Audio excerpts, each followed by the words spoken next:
Hey guys, welcome back to another video, and today I'm going to talk to you guys about the quarterfinals of the CONCACAF Champions Cup. So let's get ready with this video. The quarterfinals have concluded and we already know who's going to be the last four remaining for the CONCACAF Champions Cup.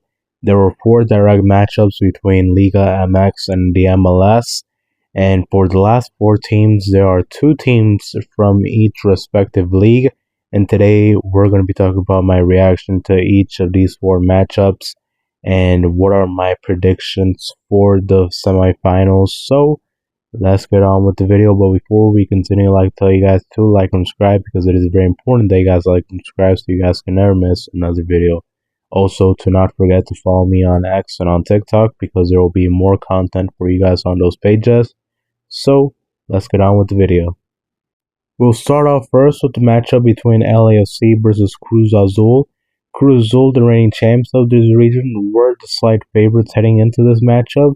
But for their first leg, although Cruz Azul did have their chances and managed to test the World Cup winner Hugo Lloris, it was LAFC that dominated that first game in California. And David Martinez had a huge game. He had a brace against Cruz Azul in the first leg. And then heading into Mexico, you can never be assured that you have already passed because what we saw from Cincinnati versus Tigres, anything can happen in this tournament. And thankfully, LAFC did get the memo and they managed to pull off a 1-1 draw. Cruz Azul were the better side in that game, but they lacked finishing, while LAFC, with their limited chances, managed to create some danger of their own.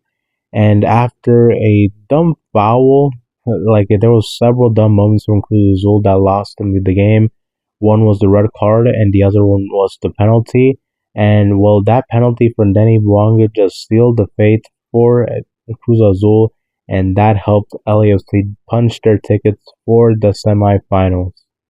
Next, we're going to be covering Nashville versus Club America. Although America have been terrible this season, they've been awful. Even though in the offense they got guys like Alex Sendejas, Brian Rodriguez, they even signed Rafael Vega, but Vega's been struggling.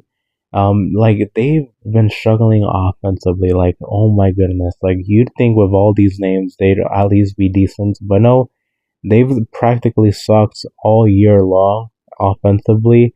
And well, in both games it did show because in two games against Nashville, Club America just looked inept. Offensively and defensively, the team had a lot of holes. And the thing that surprised me was that Nashville managed to beat Club America in the Estadio Azteca, or Estadio Banorte, which is called now. And that was surprising because that was the first upper MLS side to beat a Liga MX side at the Azteca. So this is a huge accomplishment for Nashville and the MLS. And well, Nashville just punched their tickets to the semifinals. Both games didn't have a lot of action, but in the second leg, that goal from Hani Mukhtar did seal the fate for Club America, and it did help Nashville advance to the semifinal. Now we're going to be covering Toluca versus LA Galaxy. Toluca were the heavy favorites heading into this matchup because they're the back-to-back champs in Liga MX. And so, well, the LA Galaxy are struggling with injuries. Not only is Ricky Puig missing a second straight season in a row, which also makes him miss this game, they also were missing Joseph Paintsel. They were also missing Jacob Glesnes and a couple other guys, but that's literally no excuse. They literally got destroyed in both games. Although they did manage to score 2 games in Mexico, but in California, they didn't even put up a fight. I was expecting to at least make it interesting, but no. Toluca just looked like the better side throughout both games, throughout majority of the time. And well, you can just tell one side had immense quality while the other just lacked it.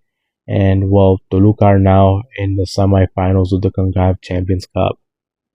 Now heading into the last matchup between Tigres and the Seattle Sounders, this was the most interesting matchup of the quarterfinals because it went right down to the wire, and both sides do have a lot of winning experience for their respective leagues and also in this tournament. But the Seattle Sounders, they obviously, this core won like 2 MLS Cups alongside a CONCACAF Champions Cup title.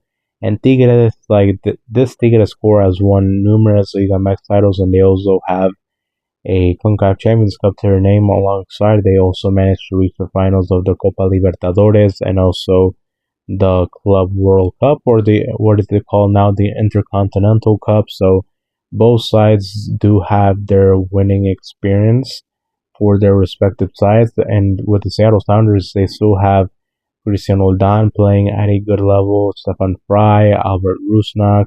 While with Tigres, you obviously have Guignac, you have Nahuel Guzman, who's still one of the best keepers in Liga MX. So both sides do have their experience. And well, this went right down to the wire for the first leg in Monterrey. Tigres did come up with a 2-0 win. The Seattle Sounders started off strong, but after like the first 10 to 20 minutes, the Tigres was basically dominated the match. And I was surprised that Tigres couldn't score more goals. But for the second leg in Lumen Field, this went right down to the wire. Although the Seattle Sounders did get eliminated, they managed to beat Tigres 3-1 at home. And there was a very questionable call near the end of the game, which involved a handball. For me, this should have been a penalty. I know this might be some MLS bias, but I do think that call should have been a penalty. And well, VAR was not even called, which it seems very, very fishy to me. But still, it was two very good games, and this matchup just went down to the wire. And well, yeah, the quarterfinals were very exciting for four direct matchups between Liga MX and the MLS. Now for my predictions for the semifinals of the CONCACAF Champions Cup. I do have to say both favorites for these two matchups do have to be both Liga MX sides, respectively. For LAFC against Toluca, although LAFC did come up with a good win in their matchup against Cruz Azul, but Toluca are the reigning champs of Liga MX. Alongside with that, I do believe they have the more complete roster and complete starting 11 when compared to LAFC. Although LAFC does have some star power, and that might help them out in their matchup.